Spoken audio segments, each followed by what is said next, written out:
Welcome in, legends. This will be a nice quick one. You've obviously got this really early in the piece here, so this is actually my live reaction, and we'll see how I actually normally react. I'll take out any expletives if there are any, but let's go for Sharkies and Dragons to kick things off on Thursday night. Nico will be my captain, and he should be yours as well if you do own him. On the Sharky side, it doesn't look like there's any changes there. Wilton is there, Nakora, for anyone looking at him. Obviously, Hines is there, Talakai, Ramey, and Kennedy. Awesome.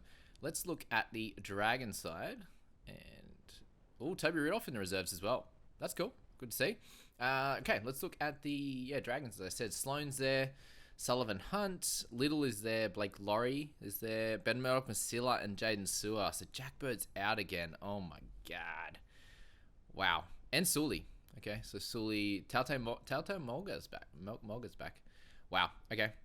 That's big news there with Jack Bird owners just getting absolutely crushed. That's, frustrating. I actually was looking at him as a potential trade-in depending on how the rest of the team list sits there. So, very, very tough for Jack Bird owners, and hopefully we do find out a little bit more. Let's see what it says down here on this one.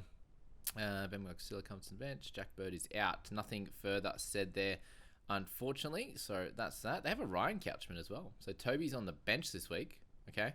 And Ryan Couchman there in the reserves. There you go. Moses by there as well. Amone still in that spot. So looks like big minutes for DeBellin again. That's probably it. Let's go to the next one. It's obviously, still the 8 full games. Only one team on the bye. Warriors and Rabbitohs. We see Tohu Harris. Beautiful. Chancellor McClookster there. Johnson and Metcalf again. So there was talk of potentially Tamati Martin coming back. He is not in the reserves either. Okay. Big news. Image Barnett returns, which is good. Josh Curran gets the start with Murata Niokore. It sounds like he's going to take that early guilty plea. So Curran's there as a potential sort of 3-week option on that front. But, really not exciting given how many trades most of us have left.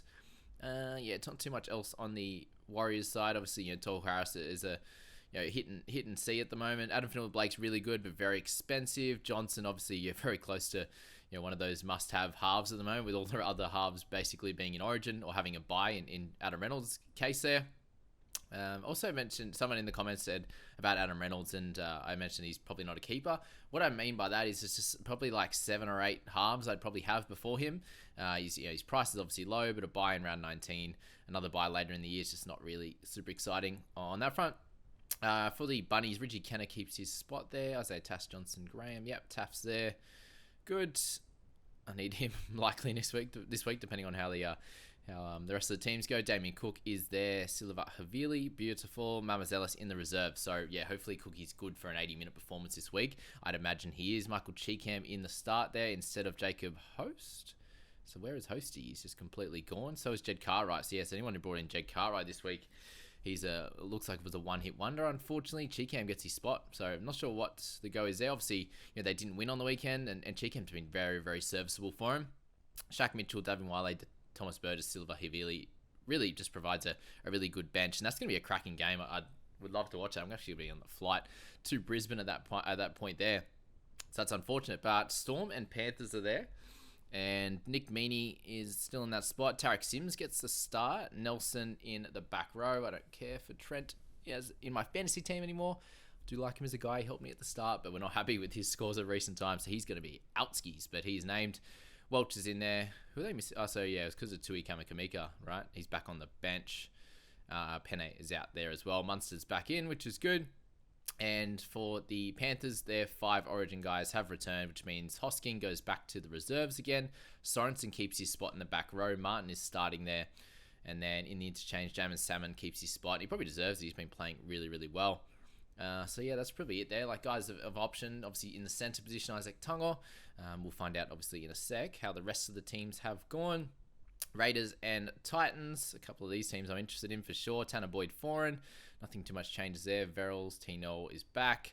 Good news there. Nothing on the interchange. Camperera Shop. Sammy, half an option there, guys. Obviously not a keeper. He'll kind of do a job, obviously, over the next bunch of weeks without any buys left. On the Raiders side, Horsburgh's in there. Tups is in there as well. Good. Nothing of note there. And the outside backs, Matty Tomoko as the centre option for sure. Could go up and down in terms of his Scoring is definitely going to go up and down. The last 3 weeks have been 40s, but no huge ones, which is good as well. Josh Pupley is out with the hamstring injury, so who actually comes in for him? Yeah, Salo there is going to start.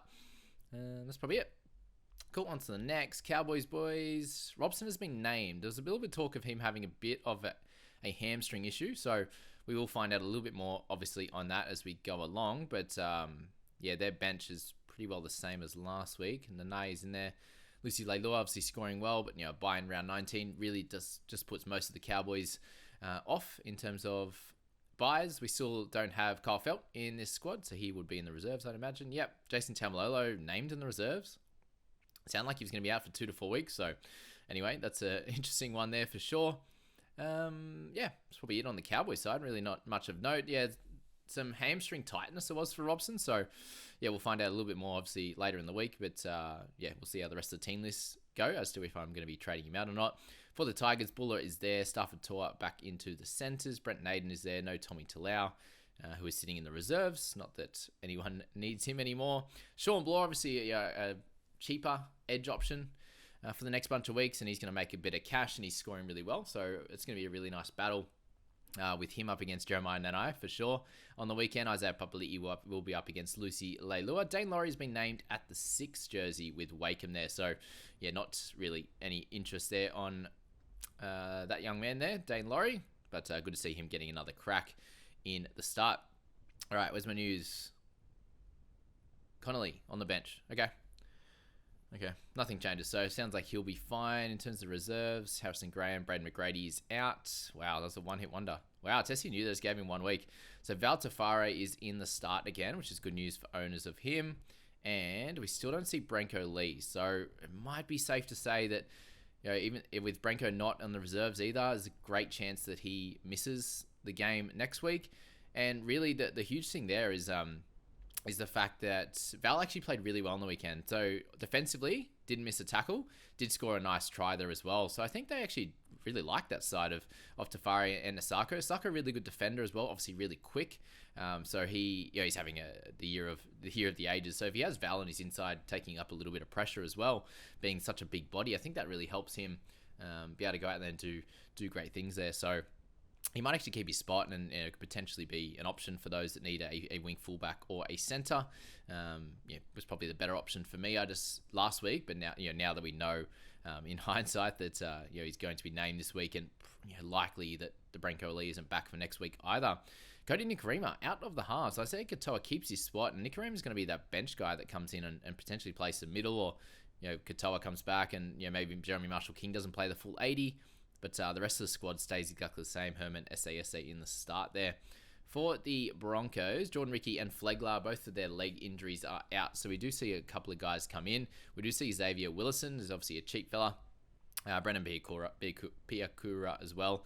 The cheap guy in there, it's both under 300k. Both will do okay.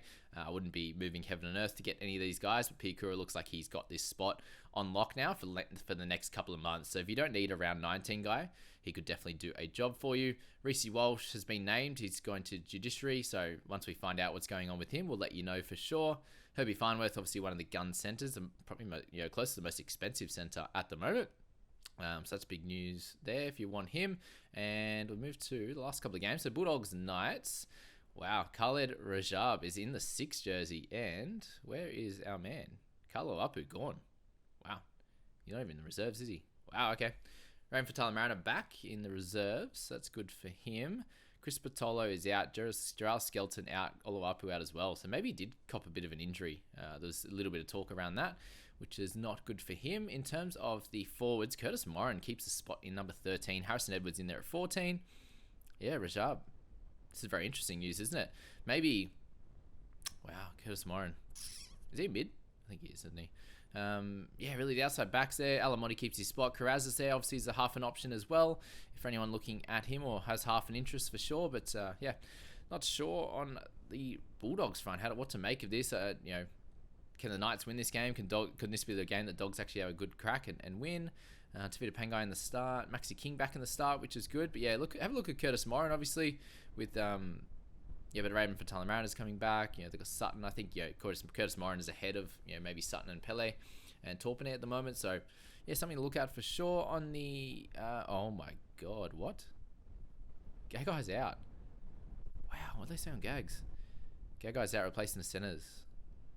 Yeah, wow. Okay, and Dylan Lucas is out too. So Fitzgibbon returns. Dylan Lucas is gone. He goes back to the reserve. So very, very much a tough one for anyone brought him in. This was the worry and what we definitely thought could have happened, unfortunately, and that has happened. And dang, Gagai, if anyone who brought him in is out as well. So the center stocks this week. Imagine you had anyone has Bird and Gagai. Send me a message. I'll give you some love because that's just tough. But yeah, if you brought him in recently, that really hurts. Obviously Bird as well. Nothing too much else to say on the night side. Yeah, that's full on. Couple of losses there. No real big ins, unfortunately. And we'll finish this off with the Roosters. And Santa Smith obviously keeps his spot, which is great. Suoli'i back from his suspension. Joey Manu in the centres. Teddy at the fullback position. In the forwards, we see Turpin named as well. So any fears that we had on any of the players have not shown up to be true. It sounds like Turpin will play through with an injection. They do have a bye in round 19, so maybe he can get through that pain this week. And hopefully, get through that, and then be able to be a solid scorer. Get a solid score this week, and then he has the bye next week, and you can do what you like with him on that front. They got some interesting fellas. Victor Radley's going to play on an edge, apparently. There you go. White's on the other edge. Nathan Brown in the 13. We still see no Nat Butcher. So for those that held, he's in the reserves. Actually, okay, so there's a chance. Dylan Napa, welcome back, big fella. Very exciting there to see. Billy Smith keeps his spot. That's all on the Roosters. Let's move to the Manly boys. Paseka keeps his spot. Ola Kawatu. Kamatualangi is back. So Bullymore moves to the interchange. Vega's gone there as well. And Ben Condon out also. So Ben Trebojevic is back. And he's in the interchange, so straight on. There you go. For anyone holding on to Benny, he is back. We see Jake Trebojevic back in the 13 role as well, which is cool. And then outside backs, they've got Brad Parker returning. Tuipulotu there. She'll start DCE there on that one. That is all, I believe, for the round 18 team list. Pretty full on, obviously. I hope you weren't impacted too much. And it kind of leaves, for myself anyway, trades fairly well open this week. So we just hold on to Lem this week and next. I think probably likely at that point. He plays late on Saturday, so yeah, third last game of the week isn't too great for potential changes later on, but we might just have to deal with that when it comes. I'm not sure on my trades right at the moment, obviously being live here. I hope that helped you guys, and you can get into your team list analysis and what you're going to do with your squads getting into the next one. I'll get another video out tomorrow, I believe, and then I think it might be Thursday mornings with Scoop. We'll see how that one plays out, but good luck with this week.